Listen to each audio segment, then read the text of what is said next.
সামনেই পৌষ পার্বণ উপলক্ষে আমি আজকে আপনাদের সামনে নিয়ে এসেছি নকশি সুন্দরী পুলি পিঠা। পুলি পিঠা তো আমরা এর আগে অনেক ধরনেরই খেয়েছি, একবার এই নকশি সুন্দরী পুলি পিঠাটা ট্রাই করে দেখুন। এর স্বাদ হয় অপূর্ব আর খেতেও হয় মজাদার। বাই দ্য ওয়ে, আমি মৌ, আপনাদের সকলকে আমার চ্যানেলে স্বাগত। নকশি সুন্দরী পুলি পিঠা তৈরি করার জন্য আমি প্রথমে গ্যাসে ফ্রাইং প্যান নিয়ে নিয়েছি, তাতে নিয়ে নিচ্ছি দুধটাকে আমি এবার ফুটিয়ে নেব। আপনি যদি আমার চ্যানেলে নতুন হন তাহলে দয়া করে আমার চ্যানেলটি সাবস্ক্রাইব করে নেবেন ও পাশে থাকা বেল আইকনটি অবশ্যই প্রেস করে দেবেন।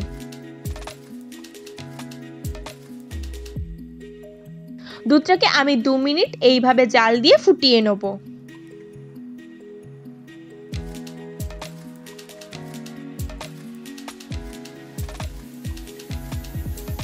দুধটা 5-6 মিনিট ফুটিয়ে নেওয়ার পর এতে আমি দিয়ে দেবো 1 বাটি নারকেল কোড়া।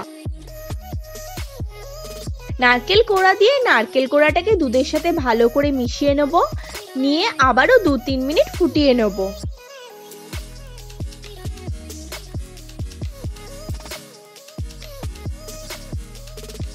দু 3 মিনিট পরে আমি এতে দিয়ে দেবো ছোট বাটি 2 বাটি চিনি। প্রসঙ্গত বলে রাখি, এই সময় গ্যাসের ফ্লেম একদম মিডিয়াম রাখতে হবে আর খুন্তি বা স্প্যাচুলা কন্টিনিউয়াসলি নাড়াতে হবে। এবার এটা যখন একদম কমে আসবে তখন এতে আমি দিয়ে দেবো খোয়া ক্ষীর দিয়ে খোয়া ক্ষীরটাকেও দুধ ও নারকেলের সাথে ভালোভাবে মিশিয়ে নেব। এই সময় গ্যাসের ফ্লেম আমি কমিয়ে দেবো, দিয়ে এবার এটাকে কন্টিনিউয়াসলি নাড়াতে থাকবো।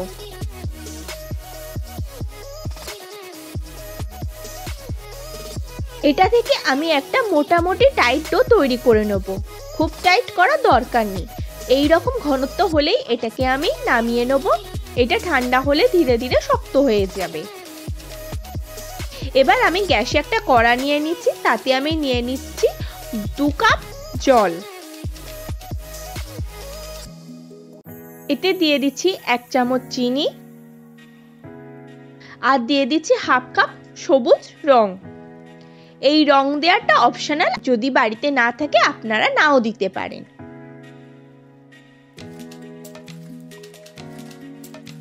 এবার এতে দিয়ে দিচ্ছি এলাচ গুঁড়ো। এলাচ গুঁড়ো দিয়ে এটাকে ভালো করে জলের সাথে মিশিয়ে নিচ্ছি। এবার গ্যাসের ফ্লেম হাই করে জলটাকে কিছুক্ষণ ফুটিয়ে নেব। এবার গ্যাসের ফ্লেম লো করে দেবো, দিয়ে এতে দিয়ে দেবো ওই কাপের 1 কাপ চালের গুঁড়ো দিয়ে এটাকে এর সাথে ভালোভাবে মিশিয়ে নেব। খুব সাবধানতার সাথে মেশাতে হবে যাতে কোনো ডেলা না পড়ে যায়। এবার গ্যাসের ফ্লেম অফ করে দিয়ে এটাকে মেশাতে থাকবো।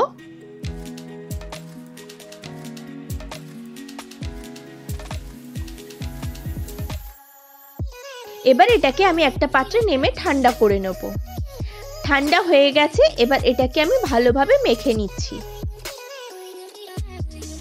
এটা একটু নরম রয়েছে, তাই এতে আমি আরেকটু চালের গুঁড়ি দিয়ে মেখে নিচ্ছি। এই অবস্থাতে আমি একটু নুন দিয়ে দিয়েছি, যেহেতু আমি আগে নুন দিতে ভুলে গেছিলাম তাই এখন দিয়ে দিলাম, আপনারা আগেই দিয়ে নেবেন। দিয়ে এটাকে এরকম একটা টাইট ডো তৈরি করে নিয়েছি, নিয়ে এর থেকে কয়েকটা টুকরো করে নিচ্ছি।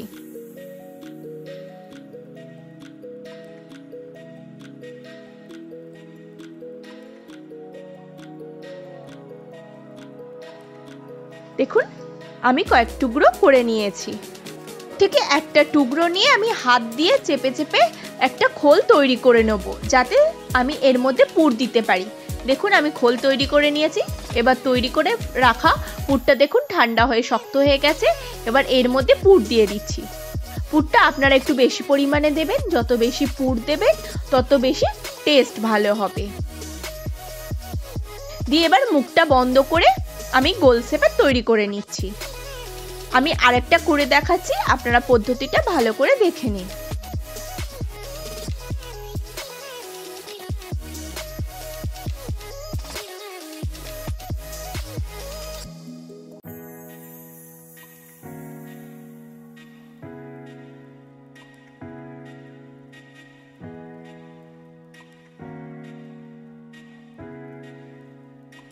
এইভাবে আমি সবগুলো তৈরি করে নিয়েছি। আর নিয়েছি একটা এই রকম ছাপ তোলার মেশিন। এটা আপনারা ইজিলি অনলাইনে বা দোকানে পেয়ে যাবেন। এবার ওই তৈরি করে রাখা বলগুলো একটা ওর মধ্যে দিচ্ছি, দিয়ে হাত দিয়ে চেপে ভালোভাবে শেপ দিয়ে দিচ্ছি। এটা খুব ভালোভাবে চেপে শেপ দিতে হবে, না হলে ছাপটা ভালোভাবে আসবে না। দেখুন খুব ভালোভাবে চেপে দিয়েছি। এবার এটাকে ওপর থেকে চাপলেই বেরিয়ে আসবে। দেখুন কত সুন্দর ডিজাইনের তৈরি হয়ে গেছে পুর ভরা পুলি পিঠা। এইভাবে আমি সবগুলো তৈরি করে নেব।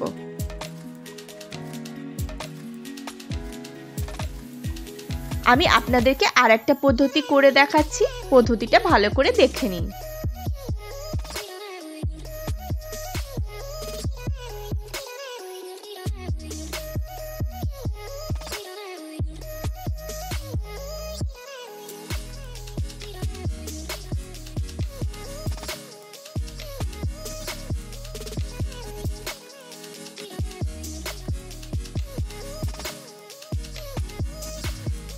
এইভাবে সবগুলো তৈরি করে নেব।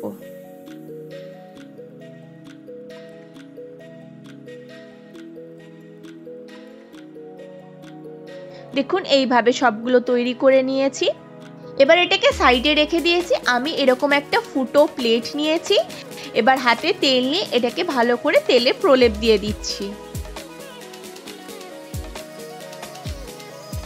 এবার এতে আমি এক এক করে তৈরি করে রাখা পিঠেগুলো দিয়ে দিচ্ছি।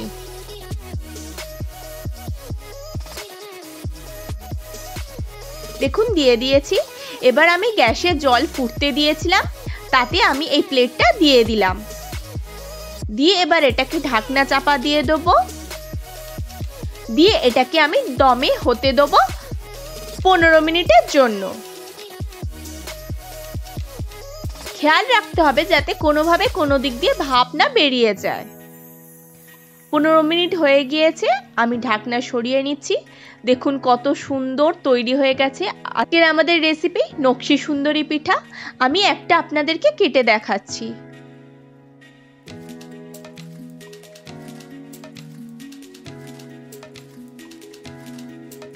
দেখুন কত সুন্দর সফট হয়েছে এবং ভেতরে পুর ভর্তি।